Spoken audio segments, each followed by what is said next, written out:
we need to explore tomorrow the issue of like an actor and a singer and their interaction with each other. Yeah. And just like, because as I said, I feel like right now we've been concentrating on like learning music and, what's this sound like and, how do we make their flag movements? And we haven't really taken advantage of this one aspect of us being all in the same room, which is who are the roles of the speaking people. And how does it really, how does that, the original thing that we talked about was, what's the friction? Yeah, and it's on two levels. The one we just did, there it is actually the physical awareness of each other. Yeah. When they don't really speak to, but they are in the same room. And then we have Mima Roben with Steve and Matti doing the same character. So that's another issue. Right, and I think it's worth taking time even within a larger rehearsal for us to look at Steve and Matti, like even if everybody's around. I'd love to see the first, I'd love us to identify the first moment where Matti recognizes himself in Steven and Steven recognizes himself in Matti. Exactly. This moment where we have to actually be almost centrally, early on, see that relationship. So does that relationship happen with everybody and the actors? Like, do we see ourselves in each other, or are they just people who can't sing, or exactly what is that? Do they help? Because I feel a little bit like they help us, and they do technically help us because they help us to tell the story, right? They deliver chunks of information that we don't necessarily sing. It's like they're like recitative and we're aria,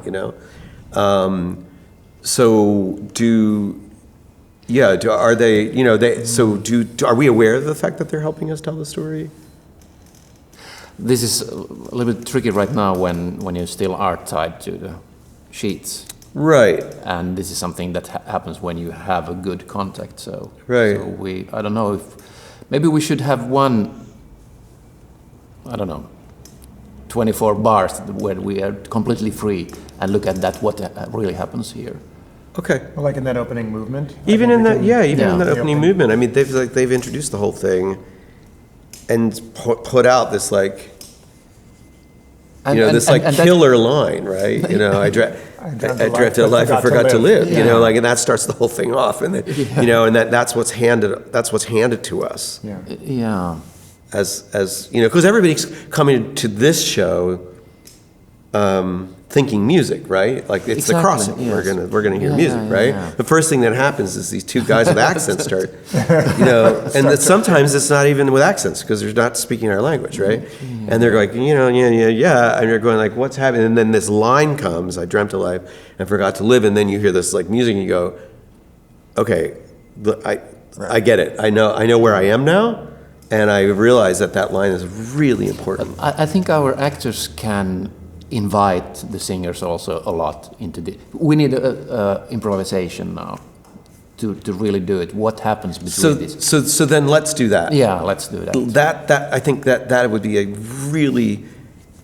would be a much better use of some chunk of tomorrow's time. I think so. Than whether or not we get everything recorded. Because that is something we cannot do when they are not in the same room. Right, yeah.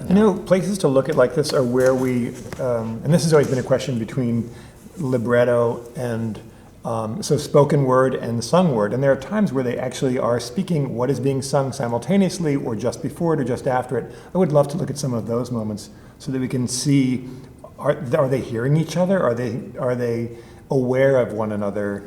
Well, anyway, it helps the singers if they don't remember their text. Well, but this is a good question because but I want to get at a meaning of why we're singing it and speaking it, like what's right. Because right now I feel like at the "If I'm Quiet" part in movement 1, because he's singing it he's speaking it at exactly at the same time of us right now. Does it land? I mean, it's nice to have the variety because then there's other times when he's ahead of us or a little bit behind and everything. But does it land like we? Because it I was listening to that also. Well, because to my ear it feels like like I'm very attuned to this, right? It sounds like someone's speaking when they're supposed to be singing. You know what I mean? So it has to be the spoken lines have to be of a completely different quality. Yeah.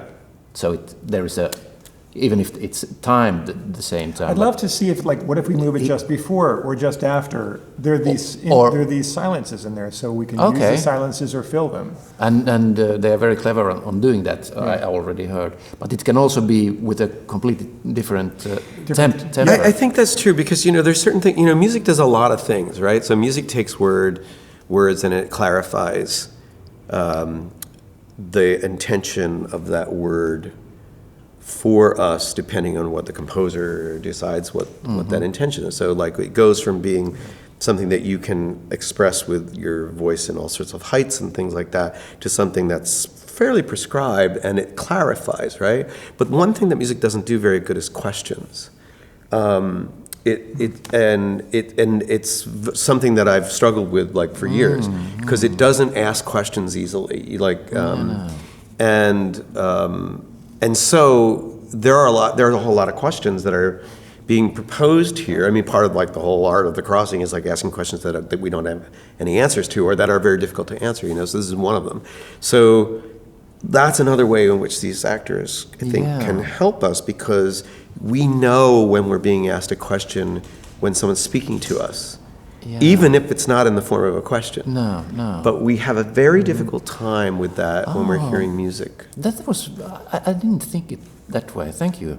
We must remind ourselves of this because we don't want to have answers. We want to have questions. No. There aren't. If there were answers, we don't have a show. and that's the key to that. Yeah, that's actually, and right in that moment, if I'm quiet, if I suffer, if I feel remorse and silence, all of that these are all questions. These are all questions, right? Like, what if I do this? What if I do this? It's all this bargaining. How can I get to the end? How can I survive? How will I survive this? This is really good directing for the actors.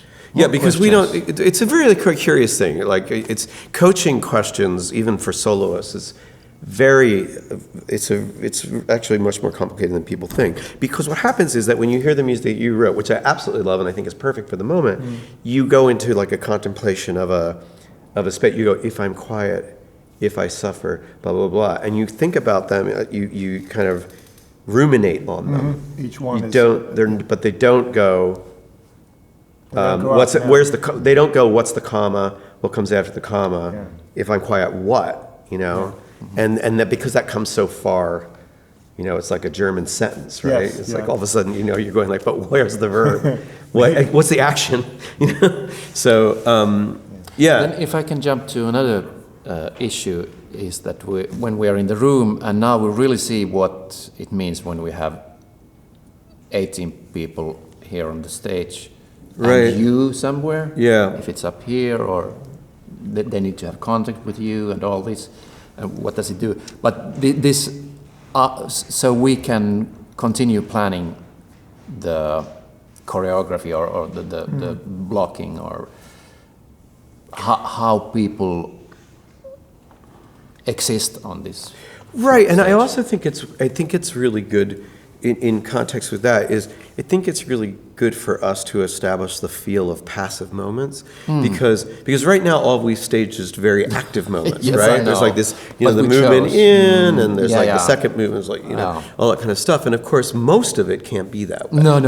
And so for us to see what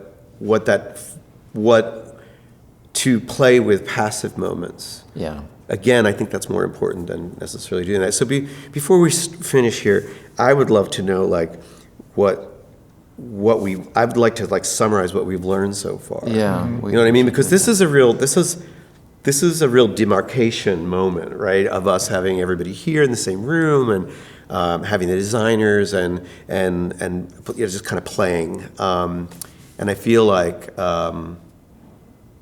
when we walk away from here, we have to go and commit.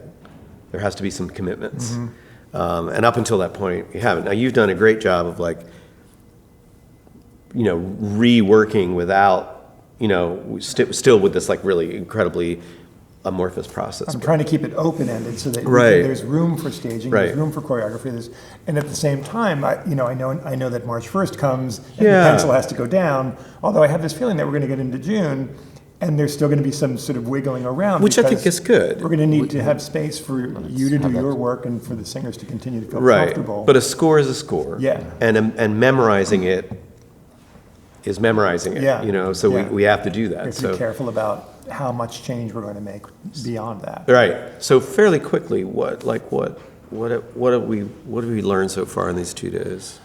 We haven't really heard what the other designers, costume and set and sound, because this is the only time they can experience this.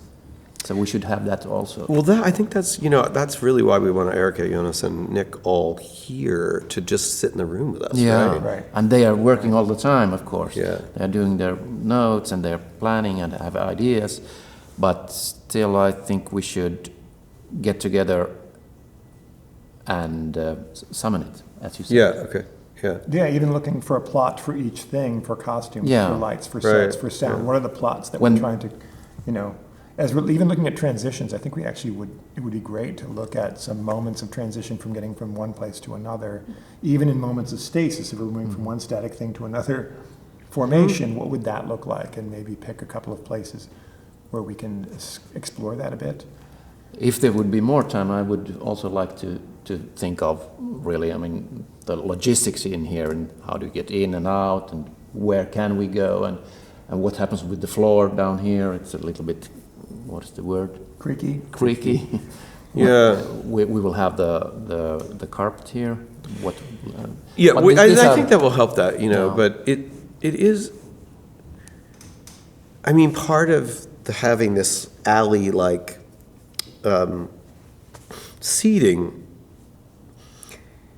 you're right, we need to play more with how that works, but I also like the fact that the alley seating invites a lot of feeling of distance, right? Like if I'm sitting there and I hear somebody singing all the way up there, there's this it's not the same as accepting the fact that a proscenium theater is the same thing as my television, right? Everything happens in a box. I just kind of watch it happen, and lots of times I'm not interacting with it this way, but you can't do that here. No. You've got to turn your body or your head, and you've got to follow people really closely, because you're not taking in the whole view. You can't. And I like the fact that it creates distances and space and isolations, all that, it invites a lot of